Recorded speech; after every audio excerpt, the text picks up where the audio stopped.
Hello students, आज का हमारा डिस्कशन का टॉपिक है thermodynamic aspect of metal complexes, या फिर इसका नाम है step wise and overall formation constant and there interaction. देखिए यहाँ पर स्टेप वाइज और ओवरऑल फॉर्मेशन होगा अलग अलग कॉम्प्लेक्सेस का। तो सबसे पहले हम देख रहे हैं step wise formation constant. Step wise में मेटल और लिगेंड आपस में रिएक्शन करके मेटल लिगेंड कॉम्प्लेक्स का फॉर्मेशन करेंगे। देखिए यहाँ पर हर स्टेप में एक एक लिगेंड कॉम्प्लेक्स के साथ में अटैच होता जाएगा। तो फर्स्ट वाला हमारा कॉम्प्लेक्स बना है मेटल लिगेंड कॉम्प्लेक्स, फिर ये वाला कॉम्प्लेक्स रिएक्शन करेगा एक लिगेंड के साथ में और फॉर्मेशन हो जाएगा Ml2। यहाँ पर मेटल के साथ में दो लिगेंड अटैच होंगे। नेक्स्ट स्टेप में Ml2 कॉम्प्लेक्स के साथ में एक और लिगेंड अटैच हो जाएगा और फॉर्मेशन हो जाएगा Ml3 कॉम्प्लेक्स का। तो यहाँ पर अलग अलग कॉम्प्लेक्सेस के साथ में एक एक लिगेंड अटैच होता जाएगा। तो अगर बहुत सारे लिगेंड हो गए हो, मतलब n लिगेंड्स हो MLN, तो यहाँ पर लिगेंड अटैच हो जाएगा इस कॉम्प्लेक्स के साथ में और फॉर्मेशन हो जाएगा MLN कॉम्प्लेक्स का। अब यहाँ पर K1 या K जो है वो स्टेप वाइज फॉर्मेशन कांस्टेंट है। तो यहाँ पर हमने कांस्टेंट लिख दिया K1, क्योंकि हम फर्स्ट वाली रिएक्शन के लिए देख रहे हैं। तो फर्स्ट वाली रिएक्शन के लिए स्टेप वाइज कांस्टेंट होगा K1। K1 equals to formation जो कॉम्प्लेक्स बना है उसका नाम है ML कॉम्प्लेक्स। अब ML कॉम्प्लेक्स बनने के लिए हमें कौन कौन से रिएक्टेंट लगे हैं, तो एक मेटल लगा है और एक लिगेंड लगा है। ये फर्स्ट स्टेप हो गई। अब सेकेंड वाली रिएक्शन को देखिए, कॉम्प्लेक्स का फॉर्मेशन हुआ है Ml2 कॉम्प्लेक्स का, इसके लिए ये रिएक्टेंट लगे हैं Ml और L।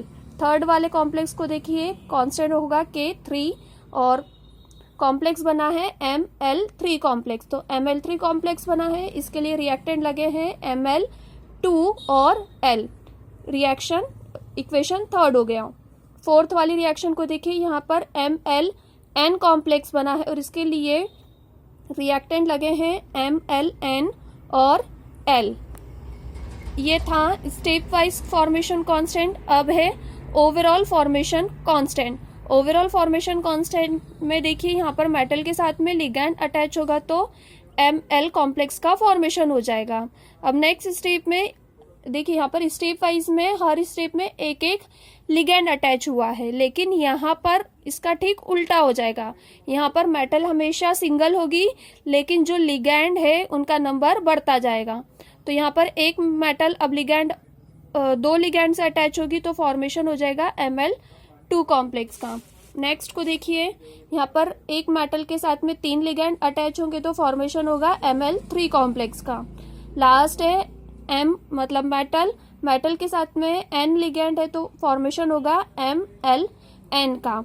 वहां पर कांस्टेंट था K, लेकिन यहाँ पर B है ओवरऑल फॉर्मेशन कांस्टेंट। फर्स्ट वाली रिएक्शन के लिए लिख रहे हैं, इसलिए B1 इक्वल्स टू फर्स्ट वाली रिएक्शन में फॉर्मेशन हुआ है ML कॉम्प्लेक्स का, तो यहाँ पर हम लिखेंगे ML। कौन कौन से रिएक्टेंट यूज हुए, तो M और L लिगेंड यूज हुए, तो मेटल और लिगेंड। सेकेंड वाली रिएक्शन के लिए Ml2 कॉम्प्लेक्स का फॉर्मेशन हुआ था, इसके लिए रिएक्टेंट है M और लिगेंड है L2। थर्ड वाली रिएक्शन के लिए कांस्टेंट है B3 इक्वल्स टू फॉर्मेशन हुआ है Ml3 कॉम्प्लेक्स का, इसलिए यहाँ पर हमने लिखा है Ml3। इसके लिए रिएक्टेंट है M और L3, तीन लिगेंड थे।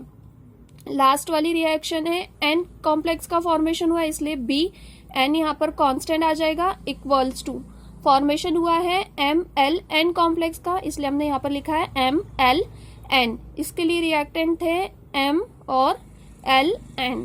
यहाँ पर B है ओवरऑल फॉर्मेशन कांस्टेंट। अभी तो हमने सिर्फ रिएक्शंस लिखी है, अब हमें इन दोनों के बीच में रिलेशन को देखना है। तो इन दोनों के बीच रिलेशन को देखते हैं। सबसे फर्स्ट मतलब स्टेप वाइज के लिए जो हमने K1 वाली रिएक्शन लिखी थी वो हमें लिखना है, ये हमने लिख दिया। फिर जो फर्स्ट रिएक्शन थी, मतलब कि ओवरऑल फॉर्मेशन कांस्टेंट के लिए जो फर्स्ट वाली रिएक्शन थी वो हमने लिख दी। K1 किसके लिए था, स्टेप वाइज के लिए, और B1 था ओवरऑल के लिए। तो इक्वेशन फर्स्ट और सेकंड से हमें क्या पता चल रहा है कि जो दोनों रिएक्शंस है वो एक दूसरे के इक्वल हैं। इक्वेशन थर्ड हो गया। अब हम K3 के लिए इक्वेशन लिखते हैं। K3 मतलब कि जो स्टेप वाइज के लिए K3 वाला इक्वेशन हमने लिखा था वो हम लिखेंगे, लिख दिया। इसके बाद में B3 मतलब कि ओवरऑल के लिए जो B3 वाला इक्वेशन था वो हमने लिख दिया। इक्वेशन 4 हो गया। अब इक्वेशन 4 को हम डिवाइड करेंगे ml के साथ में और मल्टीप्लाई करेंगे ml2 के साथ में, मतलब डिवाइड भी करना है और मल्टीप्लाई भी करना है। तो B3 इक्वल्स टू हो जाएगा, पहले ये लिख दे ml3 अपॉन m l की पावर 3 इंटू मल्टीप्लाई करना है ml के साथ में और डिवाइड भी करना है ml के साथ में, इंटू नेक्स्ट है ml2 के साथ में मल्टीप्लाई करना है और डिवाइड भी करना है ml2 के साथ में। फिर ये इक्वेशन को हमें डिक्रीजिंग ऑर्डर में लिखना है, मतलब कि जो सबसे कम वाली वैल्यू होगी उसको हम आगे लिखेंगे। तो यहाँ पर ml सबसे छोटी वैल्यू है तो ml अपॉन में m और l इंटू सेकेंड है ml2 तो ml2 अपॉन, अब हम ml2 को अगर ब्रेक करेंगे तो ml हो जाएगा और एक लिगेंड हो जाएगा, इंटू ml3 अब सबसे बड़ी वैल्यू है तो इसको सबसे लास्ट में लिखेंगे ml3 अपॉन में ml2 और l। इक्वेशन नंबर 5 हो गया। अब देखिए यहाँ पर जो फर्स्ट वाली वैल्यू इसे हम देखते हैं ml ml, ये किसके जैसी वैल्यू है?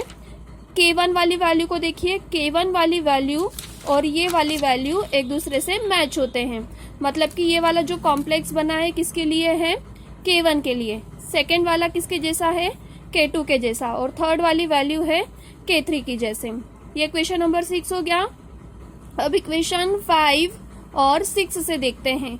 B3 इक्वल्स टू, ये वाली वैल्यू है K1 के जैसी इसलिए हमने K1 लिख दिया, इंटू ये वाला वैल्यू है K2 के जैसा इसलिए हमने यहाँ पर K2 लिख दिया, इंटू ml3 वाली वैल्यू है K3 के जैसे, यहाँ पर हमने K3 लिख दिया। इक्वेशन 7 हो गया। सिमिलरली अगर ये वाले अगर दो कॉम्प्लेक्स फॉर्म होते, K3 नहीं होता, तो ये वाली वैल्यू होगी B2 की K1 into K2। Equation number 8। अब फ्रॉम इक्वेशन 3, 7 एंड 8 इससे क्या पता चल रहा है कि B1 equals to K1 into K2 into K3 dash dash dash Kn है। तो अगर यहाँ पर बहुत सारी वैल्यू एक जैसी हो तो यहाँ पर हम ईटा कांस्टेंट लगाएंगे। ईटा है मल्टीप्लिकेशन कांस्टेंट। इक्वेशन नंबर 10 हो गया। अब हम इक्वेशन 9 जो है उसका लॉग लेंगे तो दोनों तरफ लॉग से मल्टीप्लिकेशन करेंगे। तो इक्वेशन 9 में हम bn का लॉग के साथ मल्टीप्लिकेशन करेंगे तो लॉग bn हो जाएगा equals to log K1 into K2 into K3 dash dash dash Kn। तो bn इक्वल्स टू, अब इन सभी के साथ अगर हम मल्टीप्लिकेशन के प्लेस पर प्लस कर दें तो log K1 plus log K2 हो जाएगा प्लस लॉग K3 हो जाएगा। अगर हम लॉग को कॉमन ले ले तो यहाँ पर एक बार लॉग लिख देंगे और ब्रैकेट में ये सारी वैल्यूज आ जाएगी K1 plus K2 plus K3 dash dash Kn। तो यहाँ पर सारी वैल्यू एक जैसी, मतलब कि इनफाइनाइट वैल्यू है। तो इनफाइनाइट के लिए अब हम कांस्टेंट लगाएंगे समेशन, तो वैल्यू हो जाएगी log bn equals to log summation Kn। Equation 11। ये था स्टेप वाइज और ओवरऑल फॉर्मेशन के बीच में रिलेशन। Thank you.